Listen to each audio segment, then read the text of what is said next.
Quality public inter college Khalispur Azamgarh में admission open. Admission form के लिए संपर्क करें। हेरा पब्लिक स्कूल अराजी बाग शहर आजमगढ़ में एडमिशन ओपन। एडमिशन फॉर्म के लिए राब्ता करें। Niswa inter college English medium Paharpur शहर आजमगढ़ में एडमिशन ओपन। एडमिशन फॉर्म के लिए संपर्क करें। शेख मसूद इंटर कॉलेज फरिया आजमगढ़ में एडमिशन ओपन। एडमिशन फॉर्म के लिए संपर्क करें।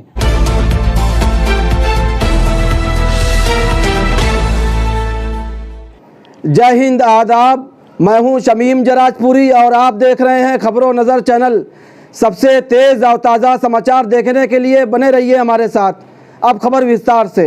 कल का दिन यूपी के ज़िला आजमगढ़ के नौजवानों, अमन पसंद और इंसाफ पसंद आवाम के लिए और मुल्क में अदलो इंसाफ के वजूद के लिए बहुत अहम साबित हुआ कि गुज़िश्ता 16 साल पहले जयपुर में हुए सिलसिलेवार बम धमाकों में निचली अदालत से सजाए मौत पाने वाले 4 मुस्लिम नौजवानों सैफुर रहमान, सरवर आजमी, सलमान और सैफ को राजस्थान हाई कोर्ट ने बाइज्जत बरी कर दिया। ये तारीखी फैसला जस्टिस पंकज भंडारी और समीर जैन की बेंच ने दिया है और इस फैसले ने आम तरीके से लोगों को खुशी दी है। खुशी इस बात पर ज्यादा है कि अभी भी इंसाफ और सच्चाई की जीत मुमकिन है। जैसा कि आप सबको मालूम है कि जयपुर में सिलसिलेवार बम धमाके हुए थे, जिसमें तकरीबन 71 लोगों की मौत हुई थी और 176 लोग जख्मी हुए थे। इस बम धमाकों में जिन लोगों को मुल्जिम बनाया गया, इसमें आजमगढ़ जिले के 4 नौजवान थे, जिनको कहा गया कि ये दहशतगर्द तंजीम इंडियन मुजाहिदीन के मेंबर हैं और निचली अदालत से इन लोगों को फांसी की सजा सुनाई गई थी। और इस सजा के खिलाफ जब राजस्थान हाई कोर्ट में बहस चली और ये बहस तकरीबन 3.5 महीने चली, तो फैसला आया कि ये सारे मुल्जिमान बाइज्जत बरी किए जाएं, क्योंकि इन पर कोई भी जुर्म साबित नहीं हो सका। आम तौर से इस फैसले का खैर मकदम किया जा रहा है। खबरों नजर चैनल से गुफ्तगू करते हुए जामिअतुल फलाह बिलरियागंज के नाज़िम आला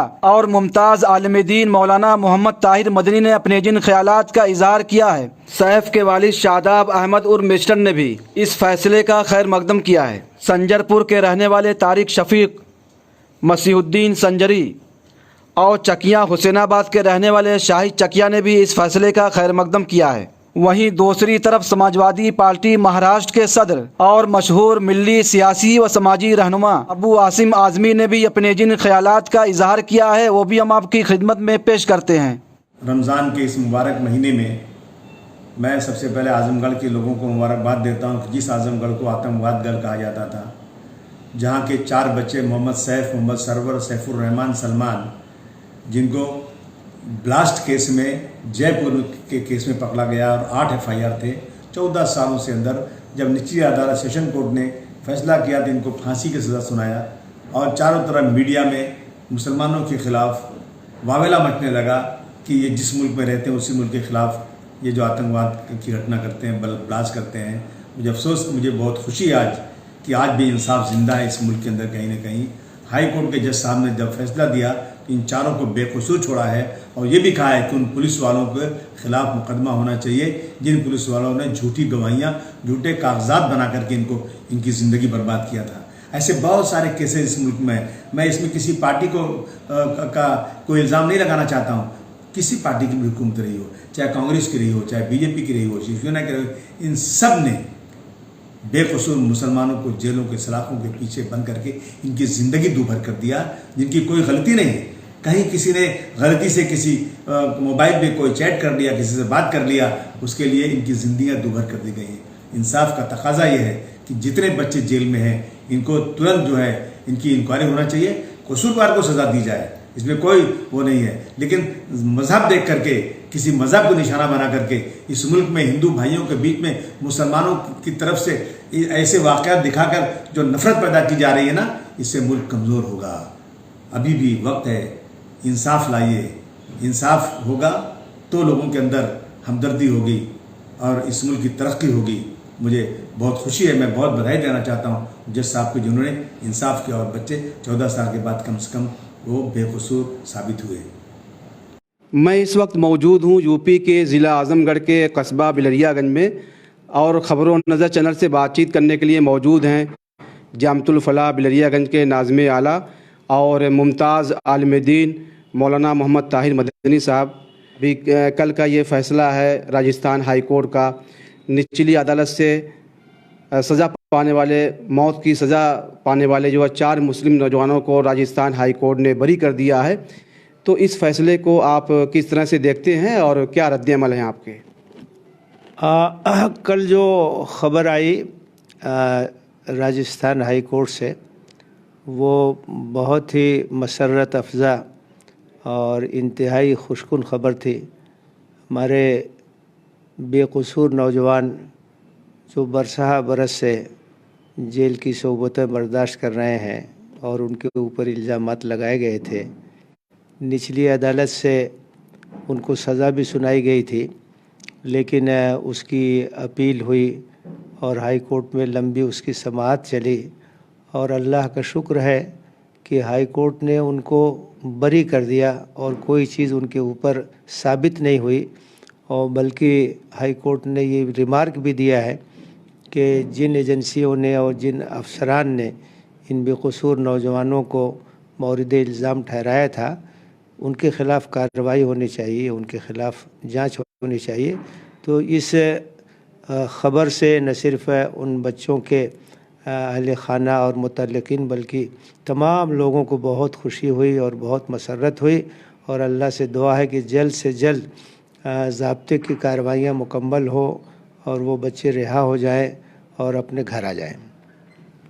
आज़मगढ़ में खुशी की लहर है और जो मुतासरीन हैं उनको इंसाफ मिला है, इस पर क्या तासुरात हैं?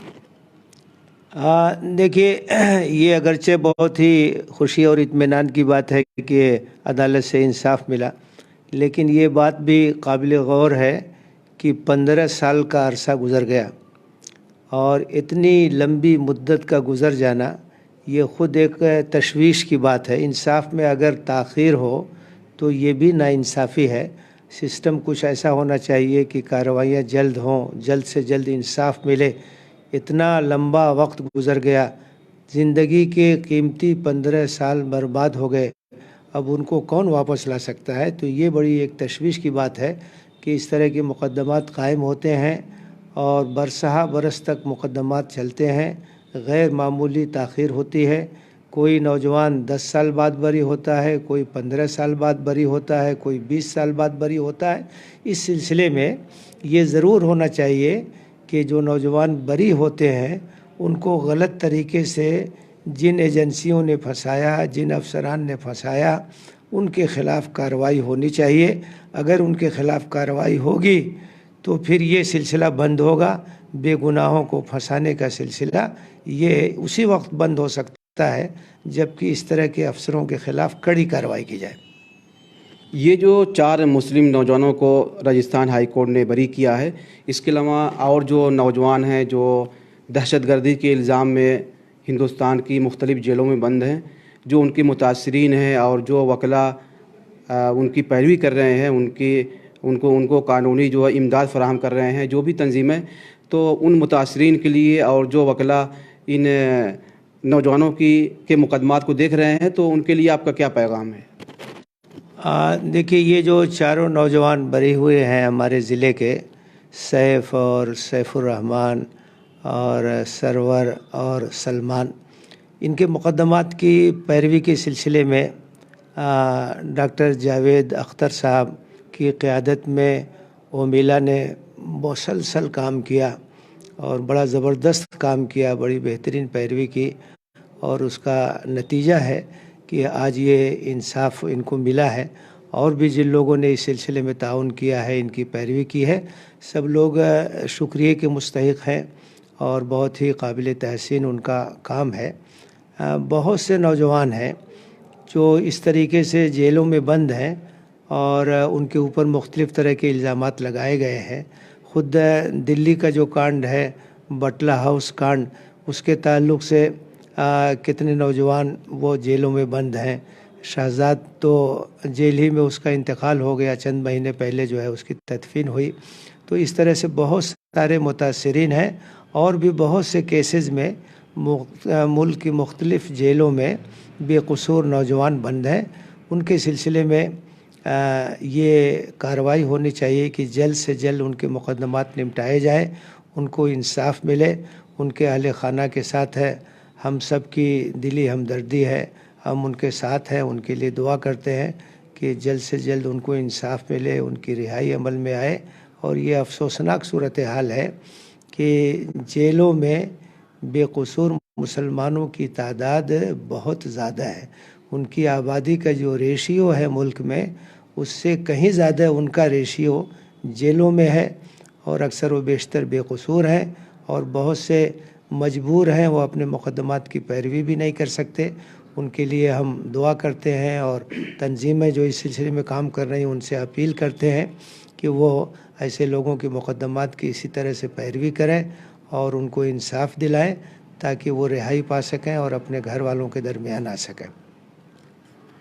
ये थे मौलाना मोहम्मद ताहिर मदनी साहब जो ख़बरों नज़र चैनल से बातचीत कर रहे थे। आप मिली, समाजी और मुल्की मसाइल को लेकर आवाज़ उठाते रहते हैं, काफ़ी गहरी नज़र रहती है उन पर। निचली अदालत से मौत की सज़ा पाने वाले 4 मुस्लिम नौजवानों सैफुर रहमान, सलमान, सैफ और मोहम्मद सरवर को राजस्थान हाई कोर्ट ने ये कहते हुए बरी कर दिया कि ये बेगुनाह है और इनके हक़ में कोई ठोस सबूत नहीं है। ख़बरों नज़र चैनल के लिए शमीम जराजपुरी, आज़मगढ़। मैं शादाब अहमद मिस्टर संजरपुर। मेरा बेटा जो है मोहम्मद सैफ वहाँ जयपुर जेल में बंद है। फ़ैसला जो आया उससे हम लोगों को बहुत खुशी है। पूरे घर में, पूरे मोहल्ले, पूरे मेरे समझ से जो भी सुना है, इस फैसले से सब लोग खुश हुए हैं और ये फ़ैसला बहुत अच्छा आया है। और हम जो है, हमको पूरी उम्मीद है कि हमको जो है इंसाफ जो है कोर्ट से ही मिलेगा। सबसे पहली बात यह है कि इनको जो सज़ा हुई, हमारे वकील साहब पैकर फारूक साहब लोअर कोर्ट में, उन्होंने बहुत अच्छा जो है इस केस को लड़ा और उनको पूरा यकीन था और 16 आना उनको यकीन था कि ये बच्चे सेशन कोर्ट से ही छूट जाएंगे।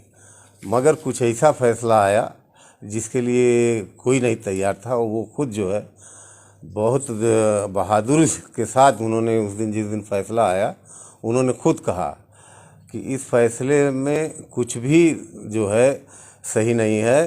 एक भी गवाह इनका जो है कोई जो है टिका नहीं। एक सब गवाह जो है टूट गए और सब फर्जी जो है मामलात थे और वो यही सोच रहे थे कि हमको यहीं से जो है सब बच्चों को बरी हो जाना है, मगर इत्तेफाक से नहीं हुआ और हमको जो है वो जो है वही राहत जो है हमको जयपुर हाई कोर्ट से मिली। और हम उम्मीद करते हैं कि आगे भी जो मुकदमात हैं उसमें हम लोगों को इसी तरह के फैसले आएंगे, क्योंकि हमको इंसाफ की पूरी कोर्ट से उम्मीद है। देखिए, हम लोग पहले दिन से ये मान रहे थे कि बच्चे बेगुनाह हैं, सारी आवाम भी मान रही थी और इसीलिए पहले दिन से ही एक बात हो रही थी कि जुडिशरी इंक्वायरी हो। लगातार पहले दिन से ही डिमांड हो रही थी, क्योंकि सबको पता था बच्चे बेगुनाह, जुडिशरी इंक्वायरी होगी, क्लियर हो जाएगा, फ़ौरन बच्चे छूट जाएंगे। अब क्या न्यायालय पे प्रक्रिया के तहत अब 14 साल हो गया, 14 साल बाद बच्चे बाइज्जत बरी हो रहे हैं। देखिए, एक तो ज़िंदगी बर्बाद हुई है, दूसरे आज़मगढ़ को ऊपर जो बहुत बड़े बड़े दाग लगे हैं, मीडिया ने, सरकार ने, सब ने आज़मगढ़ आतंकगढ़ इस तरह से बच्चों का बहुत सारी दिक्कतें हुई सबको, तो कम से कम वो एक छवि तो ख़त्म हुई, एक कलंक ख़त्म हुआ। और दूसरी ये कि हम लोगों की यही डिमांड है अब कि जो बच्चे बाइज्जत बरी हो रहे हैं उनको कम से कम मुआवजा दिया जाए जीवन यापन करने के लिए। जो एक 14 साल चला गया, एक तो पढ़ाई का क्रीमी टाइम चला गया, फिर ये नौकरी का कुछ पीरियड था, तो उनको तो एक मुआवजा मिलना चाहिए। और ये बहुत अच्छा फ़ैसला है कि जिन लोगों ने इल्ज़ाम लगाया तो उनके ऊपर कार्रवाई करने के लिए कहा है। ये मेरे ख्याल से एक नज़ीर बनेगा, दूसरे स्टेट में भी इस तरह के फ़ैसले आने की हमको उम्मीद है। देखिए, बहुत सारे केसेस में बच्चे बरी भी हो चुके हैं, बहुत सारी में सज़ा भी है, बहुत सारा भी हाई कोर्ट में चल रहे हैं, उच्च न्यायालय में।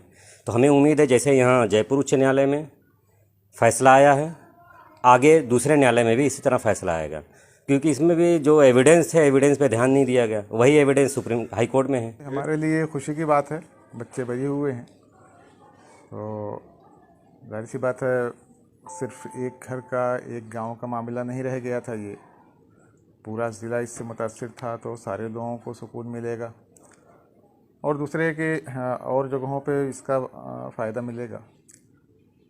लोअर कोर्ट में बहुत सख्त सज़ा सुनाई गई थी, हाई कोर्ट ने एकदम से बरी कर दिया, तो जाहिर सी बात है हाई कोर्ट में कोई नए विटनेसेस तो आते नहीं हैं, नई गवाहियाँ नहीं होती हैं। लोअर कोर्ट की प्रोसीडिंग पे ही हाई कोर्ट में बहस होती है। तो लोअर कोर्ट में जो फ्लॉस थे उसको सामने रखा है एडवोकेट्स ने, और हाई कोर्ट ने उस पर अपना फैसला सुनाया। देखिए, कांग्रेस के ज़माने में ये सारे यानी मई से लेकर के सितंबर तक देश में 3 बड़े धमाके हुए थे। 13 मई को जयपुर का धमाका हुआ है, 26 जुलाई को अहमदाबाद का हुआ है, सूरत में एक्सप्लोडेड बम मिले हैं, और 13 सितंबर को दिल्ली का हुआ है। तो कोई भी मामला हल नहीं हो पा रहा था, और अपोजिशन का दबाव था और ख़ुद सरकार का दबाव था एजेंसियों पे कि आप इसको जल्दी से जल्दी हल करिए। उन्होंने कुछ लोगों को पकड़ा और उसको फिर हल कर लिया। सीधी सी बात यह है। इसकी एक मिसाल मैं दे सकता हूँ आपको कि जयपुर में जब मुकदमा चल रहा था तो सैफ के ऊपर इल्ज़ाम था कि दिल्ली की एक दुकान से, हार्डवेयर की दुकान से, उसने छर्रे और दूसरी चीज़ें ख़रीदी जिसका बम में इस्तेमाल हुआ, और उस गवाह की जिरह थी। तो हमारे वकील साहब ने उसी दुकान से 10 दिन पहले कोई सामान ख़रीदवाया और उसका कैश मेमो अपने पास रख लिया। जब वो जिरह शुरू होने वाली थी, उन्होंने वो कैश मेमो उसके सामने रखा, पूछा कि ये आपकी दुकान का है? उसने कहा कि हाँ मेरी दुकान का तो है। कहा कि तब तो आप इसको पहचान ही लेंगे जिसने ख़रीदा है। तो वो समझ गया कि इसके बाद वो वाला बिल रखेंगे जिसके बिना पे वो गया था वहाँ गवाही देने के लिए। गवाही में उसने कहा भी था कि हाँ मेरे यहाँ से ख़रीदा था। जिरह में फंसे का मामला, तो उसने कहा कि साहब कौन किसको पहचानता है? पुलिस वाले एक मेरे पास ले आए थे, कहा था कि इसको पहचान लो, इसी ने तुम्हारे यहाँ से छर्रे खरीदे थे। तो इस तरह से अगर गवाह टूट रहा हो, इस तरह से फर्जी कार्रवाइयाँ ज़ाहिर हो रही हों, उसके बाद भी जो है जो फैसला आ रहा हो उसमें इतनी सख्त सज़ाएँ सुनाई जा रही हों, तो ये तो हम लोगों को बिल्कुल यकीन था कि जैसे ही कोई इंसाफ पसंद इंसान इसको देखेगा वो उसको खारिज करेगा, और वही हुआ हाई कोर्ट में।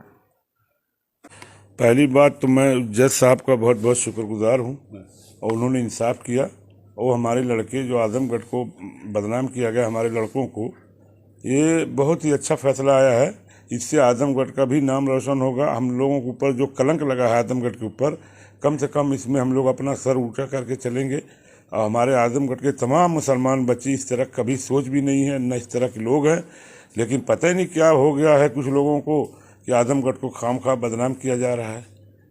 या तो हम लोग अक्सरियत में मुसलमान ज़्यादा इसलिए बदनाम किया जा रहा है, या इनका क्या सोच इसके पीछे हम तो नहीं जानते। वो सारे लड़के बेकसूर, हर जगह जो भी हैं सब बेकसूर है, इसलिए कि हमारे घर में ये ट्रेनिंग नहीं होती। हम लोगों को बच्चों को सीधा अपने मुल्क के लिए, अपने लोगों के लिए वफादारी और जिम्मेदारी दी जाती है। हमारा मुल्क है, ये हमारा वतन है। दुनिया में किसी मुल्क से हमसे भाईचारगी हो सकती है, लेकिन रहना हमको यहीं पैदा हुए, हमारी पीढ़ी दर पीढ़ी इसी जगह है। ये तो सही है कि हिंदू से कन्वर्ट हो गए, लेकिन ये सही नहीं है कि हम किसी और मुल्क के बारे में सोचें। ये हमारा मुल्क है और जिंदाबाद है, जिंदाबाद हम लोग रहेंगे। जो भी तकलीफ आ रहा हम उसका मुकाबला करेंगे, लेकिन किसी मुल्क का सहारा या किसी लोग का नहीं नाम लेंगे। सिर्फ अपने मुल्क की हमदर्दी में जो भी होगा उसके लिए हम लोग तैयार हैं। खबर और विज्ञापन के लिए संपर्क करें। आजमगढ़ की ताज़ा और तमाम खबरों को सबसे पहले देखने के लिए हमारे चैनल को सब्सक्राइब करें।